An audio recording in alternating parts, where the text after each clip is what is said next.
WhatsApp everyone, welcome back to the channel. आज हम लोग डिस्कस करने वाले हैं एक बहुत छोटा सा, बहुत आसान सा, बहुत सिंपल सा chapter, but part of syllabus है। आप लोगों को कंफ्यूजन आ रहा था तो आप लोगों के बहुत सारे मैसेजेस आए हुए थे कि ये चैप्टर नहीं हुआ, इसको करा दो। तो चलो ठीक है, छोटे से वीडियो में, आई थिंक 7-8 मिनट के वीडियो में चैप्टर पूरा हो जाएगा। चैप्टर का नाम है सोर्स डॉक्यूमेंट्स एंड वाउचर्स। आइए जल्दी से शुरू करते हैं और देखते हैं इस चैप्टर में क्या क्या हमारे काम की चीज़ है। Let's begin.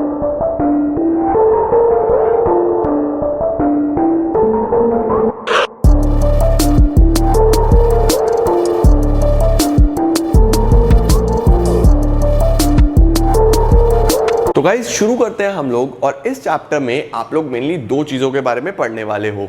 एक होता है हमारे पास सोर्स डॉक्यूमेंट्स और एक होते हैं हमारे पास वाउचर्स। तो बेसिकली इन दोनों का अपना अपना रेलेवेंस होता है, दोनों का अपना अपना इंपॉर्टेंस होता है और दोनों के अपने अपने स्टेजेस होते हैं। आपको ये समझना है कि सबसे पहले सोर्स डॉक्यूमेंट क्या और वाउचर क्या। तो देखो यार, सोर्स डॉक्यूमेंट किसी भी ट्रांजैक्शन का रिकॉर्ड होता है। मतलब कि सपोज मैं कोई एसी लेके आ रहा हूं तो सामने वाला मुझे एसी का बिल देगा ना, पहली बार एसी की रिकॉर्डिंग उस बिल में होगी तो वो एक सोर्स डॉक्यूमेंट बनेगा। सिमिलरली मैंने बैंक में कुछ पैसा जमा करा तो मैं एक फॉर्म भरता हूँ, उस फॉर्म को हम बोलते हैं पे इन स्लिप। उसमें लिखना होता है, सारी डिटेल्स भरनी होती है उस ट्रांजैक्शन की, कितना पैसा मैंने बैंक में जमा करा, वो एक सोर्स डॉक्यूमेंट बन गया। बेसिकली जितने भी सोर्स डॉक्यूमेंट्स हैं ये ट्रांजैक्शंस के लिए एविडेंस का काम करते हैं। एविडेंस यानी प्रूफ कि एक्चुअली मैंने एसी खरीदा या नहीं खरीदा, बेचा या नहीं बेचा, कैसे पता चलेगा? बिल से पता चलेगा ना। तो बेसिकली सोर्स डॉक्यूमेंट क्या होता है? वो ट्रांजैक्शन के रिकॉर्ड्स जो पहली बार हमने मेंटेन करे हैं उसको हम लोग क्या बोल देते हैं? Source document. अब देखो, जरूरी नहीं है कि वो हमने मेंटेन करे हो। फॉर एग्जांपल कि मैंने एसी बाय करा तो बिल तो सामने वाला मुझे काट के देगा ना कि आपने एसी, मैं तो परचेजर हूं, मैं थोड़ी ना बिल बनाऊंगा, बिल तो वो बनाएगा।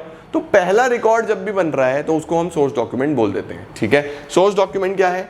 These are the first records about details of business transactions। जितनी भी बिजनेस ट्रांजेक्शन्स हुई हैं उनका जो डिटेल्स हैं वो सोर्स डॉक्यूमेंट में लिखा होता है। कितनी क्वांटिटी है, कितना एमआरपी है, कितना डिस्काउंट है, किसको बेचा जा रहा है, उसका पर्टिकुलर इंडिविजुअल का नाम, सारा कुछ हम लोग इसके अंदर रिकॉर्ड करते हैं। ये सोर्स डॉक्यूमेंट होता है। सर फिर वाउचर क्या होता है? देखो, वाउचर हम लोग खुद बनाते हैं। मतलब हम लोग जितनी भी जर्नल एंट्रीज करते हैं वो वाउचर्स की मदद से करते हैं। सोर्स डॉक्यूमेंट हमें ये नहीं बताता कि क्या डेबिट है क्या क्रेडिट है। यहाँ पे तो बस लिख दिया कि ये सेल का बिल है, ये परचेज का बिल है, ये पर्टिकुलर कोई बैंक में पैसा जमा करा तो उसका बिल है, ये बेसिकली कोई चेक आया है तो उसका रिकॉर्ड है। तो यहाँ तो रिकॉर्ड्स हैं बस, इसका अकाउंटिंग से कोई मतलब नहीं है। अकाउंटिंग जिसे नहीं भी आती वो भी सोर्स डॉक्यूमेंट बना सकता है। बट अकाउंटिंग करने के लिए आपको बहुत क्लियरली पता होना चाहिए कि क्या डेबिट हो रहा है और क्या क्रेडिट हो रहा है। तो उस चीज को प्रॉपर मैनर में रिकॉर्ड करने के लिए हम लोग वाउचर्स बनाते हैं। यानी मेरे पास जो बिल्स आए हैं, जो सोर्स डॉक्यूमेंट्स आए हैं, इसकी मदद से मैं वाउचर बनाऊंगा और वाउचर में मैं क्लियरली लिखूंगा what is being debited and what is being credited. क्या डेबिट हो रहा है और क्या क्रेडिट हो रहा है। जब मुझे इतना पता चल जाएगा तो क्या मेरे लिए फिर जर्नल एंट्री करना आसान हो जाएगा। तो जर्नल एंट्री करने से पहले हमें सबसे पहले सोर्स डॉक्यूमेंट मिलता है जो कि प्रूफ का काम करता है। इसके बेसिस पे हम वाउचर्स बनाते हैं, वाउचर्स के बेसिस पे हम लोग जर्नल एंट्रीज बनाते हैं। समझे? तीन चीजें हो गई। पहले सोर्स डॉक्यूमेंट आया, सोर्स डॉक्यूमेंट से वाउचर बनाया, वाउचर से फिर जर्नल बनाया। क्या है voucher? These are prepared on the basis of source documents. इनके बेसिस पे बनती है and are basis for journal entries. Journal entries के बेसिस यही है, यानी ये बनेंगे इसकी मदद से और जर्नल बनेगी इसकी मदद से। ठीक है, अब अगला पॉइंट देखो। सोर्स डॉक्यूमेंट क्या होता है? It contains the details. मतलब बेसिकली ये तो डिटेल्स रिकॉर्ड करने के लिए होता है। और वाउचर क्या होता है? It put emphasis on what is to be debited and what is to be credited. क्या डेबिट हो रहा है और क्या क्रेडिट हो रहा है, ये इस पे ज्यादा फोकस करता है।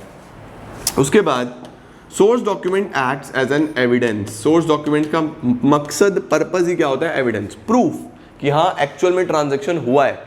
और इसका कहाँ पे फोकस होता है? रिकॉर्डिंग पे, कि क्या डेबिट क्या क्रेडिट। अगर देखा जाए तो सोर्स डॉक्यूमेंट एक जनरल सा डॉक्यूमेंट है और वाउचर एक अकाउंटिंग का बेसिस है। वाउचर्स के बेसिस पे ही अकाउंटिंग होगी। आप चाहे डीके फॉलो करते हो, आप चाहे टीएस फॉलो करते हो, आप चाहे कोई भी बुक फॉलो करते हो, बहुत सारी अकाउंट्स की किताबें आती हैं, सब में वाउचर का फॉर्मेट बना हुआ है। अगर आप उसे देखोगे तो उसमें डेबिट और क्रेडिट पे फोकस करा गया होगा, जबकि सोर्स डॉक्यूमेंट्स पे ऐसा कुछ नहीं होता। सर सोर्स डॉक्यूमेंट के एग्जाम्पल तो बताओ। Let's discuss the examples of source documents. देखो, सोर्स डॉक्यूमेंट्स में हमारे सिलेबस में कुछ बेसिक इस तरीके की चीज़ें होती हैं। जैसे सबसे पहले cash memo. Sir cash memo क्या होता है? अगर आप कोई भी कैश ट्रांजैक्शन करते हो तो आपको बिल मिलता है ना, कैश का बिल, उसको हम लोग कैश मेमो बोलते हैं। सर इनवॉइस क्या होता है? इनवॉइस होता है अगर आपने क्रेडिट में ट्रांजैक्शन करी, ठीक है। अगर आप उधार पे ट्रांजैक्शन कर रहे हो तो आपको वहाँ पे कैश मेमो ना मिलके इनवॉइस मिलता है, उसको हम लोग उधार का बिल बोलते हैं, सही है। अब कई बार आप कैश में पेमेंट करते हो, कई बार आप नहीं करते। अगर आपने पेमेंट करा है तो आपको कैश मेमो मिलेगा, नहीं करा तो इनवॉइस, ठीक है। अब सपोज आप उधार में कुछ सामान लेके आए हो, आपको इनवॉइस मिल गया होगा, ठीक है। आपको पेमेंट तो करना ही है। 2 महीने बाद आपने पेमेंट कर दिया, मैंने उधार में सामान खरीदा, 2 महीने बाद मैंने पेमेंट करा, तो मुझे कुछ ना कुछ सामने वाले से रसीद तो चाहिए कि हाँ भाई पेमेंट हो गया, नहीं तो वो फिर आ जाएगा मेरे पास कि लाओ जी पैसे दे दो, जबकि मैंने दे दिए। अगर मेरे पास कोई प्रूफ ना हो तो मुझे फिर से कोई ना कोई प्रूफ चाहिए, एविडेंस चाहिए कोई ना कोई कि हाँ पेमेंट हो गया। तो जब भी मैं उधार पे सामान खरीदूंगा मुझे इनवॉइस मिलेगा। जब मैं उस उधार का पेमेंट करूंगा इन फ्यूचर, 1 महीने बाद, 2 महीने बाद, 15 दिन बाद, 20 दिन बाद, तो मैं सामने वाले से एक रसीद लेता हूँ कि मुझे लिख के दे दे भाई कि हाँ ठीक है आपने पेमेंट कर दिया। उस रसीद को, जिसे हिंदी में रसीद बोलते हैं, इंग्लिश में क्या बोलते हैं? रिसिप्ट। क्या बोलते हैं? रिसिप्ट। यानी आप जब भी पेमेंट करोगे उधार की ट्रांजैक्शंस का तो आपको बदले में एक रिसिप्ट ज़रूर मिलेगी, ठीक है जी। उसके बाद आता है चेक। चेक आप सब जानते हैं, चेक एक ऑर्डर होता है बैंक को कि हाँ ठीक है मैंने इसको चेक दिया है तो आप मेरे अकाउंट में से इसको पैसा दे दो, उसको हम लोग चेक बोलते हैं, सबको पता ही है। चेक के बाद पे इन स्लिप। पे इन स्लिप क्या होता है? जब भी आप बैंक में पैसा जमा करते हो तो आपको पहले एक फॉर्म फिल करना पड़ता है जिसके ऊपर डिटेल्स लिखनी होती है, किस अकाउंट में कितना अमाउंट, वर्ड्स में लिखो, साइन करो डिपॉजिटर के, तो इस तरीके की चीज़ें होती हैं। तो जब भी आप कभी जाके देखना बैंक में, उनको बोलना कि पे इन स्लिप दे दो, तो वो आपको एक फॉर्म देंगे, उस फॉर्म को फिल करोगे तो ही आपका पैसा डिपॉजिट होगा, उसको हम पे इन स्लिप बोलते हैं। फिर आता है हमारे पास डेबिट नोट और क्रेडिट नोट। डेबिट नोट और क्रेडिट नोट। डेबिट नोट बनता है जब आप परचेज रिटर्न करते हो, यानी आपने कोई गुड्स खरीदे थे, आप उन्हें वापस कर रहे हो, तो परचेज रिटर्न के टाइम पे आप एक डॉक्यूमेंट बनाते हो, उस डॉक्यूमेंट को क्या बोलते हैं हम लोग? Debit note. जब सेल्स रिटर्न होती है, यानी बिका हुआ माल जब वापस आता है, तो उस सिनेरियो में जो डॉक्यूमेंट प्रिपेयर होता है उसको हम बोलते हैं क्रेडिट नोट। तो ऑलवेज रिमेंबर, परचेज रिटर्न के टाइम पे डेबिट नोट, सेल्स रिटर्न के टाइम पे क्रेडिट नोट। सर इनके नाम ऐसे ही क्यों रखे गए? देखो यार मैं तुम लोग को एक एग्जांपल के तौर पे समझाता हूँ। फॉर एग्जांपल मैंने एक्स को माल बेचा, तो आप क्या एंट्री करते हो? आप एंट्री करते हो एक्स डेबिट टू सेल्स। ये मैंने उधार में सामान बेचा। कैसे बेचा? उधार में। उधार में मैंने सामान बेचा तो एंट्री करी X debit to sale. Suppose X ने वो माल वापस कर दिया, एक्स ने वो माल वापस कर दिया, तो हम क्या एंट्री करते हैं? हम एंट्री करते हैं sales return account debit, sales return account debit to X, ठीक है। अब देखो मुझे एक बात बताओ, क्या एक्स जो मेरा कस्टमर है, क्या मैंने कस्टमर का अकाउंट क्रेडिट करा या नहीं करा? जब सामान वापस आया तो मैंने कस्टमर का अकाउंट क्रेडिट करा। इसको दिखाने के लिए ही एक डॉक्यूमेंट बनता है कि हाँ कस्टमर का जो अकाउंट है हमने क्रेडिट कर दिया, उसको हम क्या बोल देते हैं? क्रेडिट नोट, ठीक है। सिमिलरली जब आपने सामान फॉर एग्जांपल खरीदा, आपने सामान खरीदा उधार में, तो आप एंट्री करते हो purchases debit to X, purchases account debit to X. अगर आपने ये सामान वापस कर दिया तो X debit to purchase return. इसका मतलब क्या आप यहाँ पे रिटर्न के टाइम पे अपने सप्लायर को डेबिट कर रहे हो या नहीं कर रहे हो? Supplier account is being debited, debit कर रहे हो। तो इसको दिखाने के लिए जो हम नोट बनाते हैं उसको बोलते हैं हम डेबिट नोट। तो परचेज रिटर्न के टाइम पे डेबिट नोट, सेल्स रिटर्न के टाइम पे क्रेडिट नोट, ऐसा हमारे ये सोर्स डॉक्यूमेंट्स होते हैं। तो कितने सोर्स डॉक्यूमेंट्स हो गए हमारे पास? Cash memo, invoice, debit note, receipt, credit note, cheque और पे इन स्लिप, ये हमारे सोर्स डॉक्यूमेंट्स होते हैं। अब चलते हैं सर कितने प्रकार के वाउचर्स हो सकते हैं, how many types of vouchers are there. तो वाउचर का फोकस किस पे होता है? डेबिट और क्रेडिट पे। तो हमारे पास 2 प्रकार के वाउचर होते हैं। एक तो कैश वाउचर, नाम में ही पता चल रहा है ये कौन सी ट्रांजेक्शन्स रिकॉर्ड करेंगे? Cash transactions. आपने कैश में कुछ भी खरीदा, कुछ भी बेचा तो कैश वाउचर बनेगा। और अगर आपने उधार में बेचा खरीदा या कोई और ऐसी ट्रांजेक्शन है जो कैश की नहीं है, जैसे बैड डेट्स है, डिस्काउंट है, ऐसी ट्रांजेक्शन है या नहीं है, तो उसके लिए बनता है non cash voucher. Non cash मतलब जिसमें हम अदर देन कैश वाली ट्रांजेक्शन रिकॉर्ड करेंगे, अदर देन कैश वाली ट्रांजेक्शंस, ठीक है। और इसका दूसरा नाम क्या होता है, ट्रांसफ़र वाउचर्स। इसी को हम लोग ट्रांसफ़र वाउचर्स भी बोलते हैं। सही है। तो वाउचर दो प्रकार के होंगे, एक कैश जिसमें आप कैश की ट्रांजैक्शंस रिकॉर्ड करोगे, एक नॉन कैश जिसमें आप उधार की ट्रांजैक्शंस और जितनी भी ट्रांजैक्शंस कैश में नहीं है वो सब रिकॉर्ड करोगे। कैश वाउचर दो प्रकार के होते हैं, एक होता है डेबिट वाउचर जिसमें आप मेनली पेमेंट्स पे फोकस करते हो। फॉर एग्जांपल मैंने एक वाउचर बनाया, वाउचर कुछ इस तरीके से होता है, ठीक है। अगर आप ध्यान से देखोगे डेबिट में जो फोकस होता है वो डेबिट पे होता है कि डेबिट में क्या आएगा। इस तरीके से सपोज आपने कोई चिंटू ने कोई गाड़ी खरीदी, तो गाड़ी खरीदने की वो क्या एंट्री करेगा, वो एंट्री करेगा car account debit to cash account.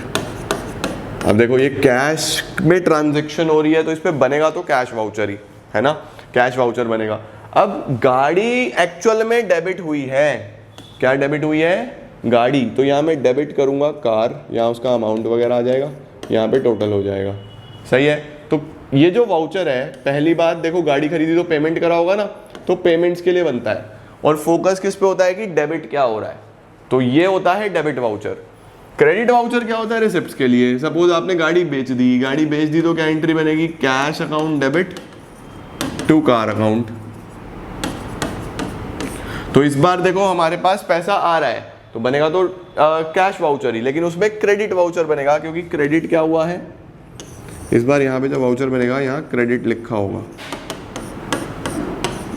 इस बार कार क्रेडिट हो गई, ये वैल्यू आ जाएगी और यहाँ पे अमाउंट लिख के टोटल आ जाएगा। तो जो हमारे पास वाउचर्स होते हैं कैश वाउचर्स, उसमें जो मेजर फोकस होता है, देखो होनी तो कैश की ट्रांजैक्शन है तो बस यार डेबिट या क्रेडिट ये बताता है। जब आपने सामान खरीदा होगा तो पैसा गया होगा ऑब्वियसली, तो हम लोग बस डेबिट वाउचर बना देते हैं, और जब सामान बेचा होगा तो पैसा आया होगा तो उसके लिए क्रेडिट वाउचर बना देते हैं। जो ये ट्रांसफर वाउचर्स होते हैं, नॉन कैश वाउचर्स जो होते हैं, इसके अंदर अगर आप ध्यान दोगे ना, अपनी बुक्स में आपके पास प्रॉपर फॉर्मेट्स बने हुए होंगे, तो इसमें डेबिट भी लिखना होता है और क्रेडिट भी लिखना होता है। डेबिट और क्रेडिट दोनों लिखना होता है। कि सपोज आपने गुड सोल्ड टू चिंटू, तो आप एंट्री करते हो चिंटू डेबिट टू सेल्स, तो मैं डेबिट में लिखूंगा चिंटू और क्रेडिट में लिखूंगा सेल्स। इस तरीके से ये अकाउंट्स बनते हैं। तो ऑलवेज रिमेंबर, जब भी मैं वाउचर बना रहा हूँ तो वाउचर में दो प्रकार के वाउचर्स होते हैं, एक होता है कैश और एक होता है नॉन कैश। कैश में बस डेबिट और क्रेडिट, डेबिट में मेरा पेमेंट्स वाला, क्रेडिट में रिसिप्ट्स वाला। और नॉन कैश या ट्रांसफर वाउचर्स में मैं दोनों चीज़ें देखता हूँ कि डेबिट क्या हो रहा है और क्रेडिट क्या हो रहा है। तो ये हमारे पास एक छोटा सा चैप्टर था।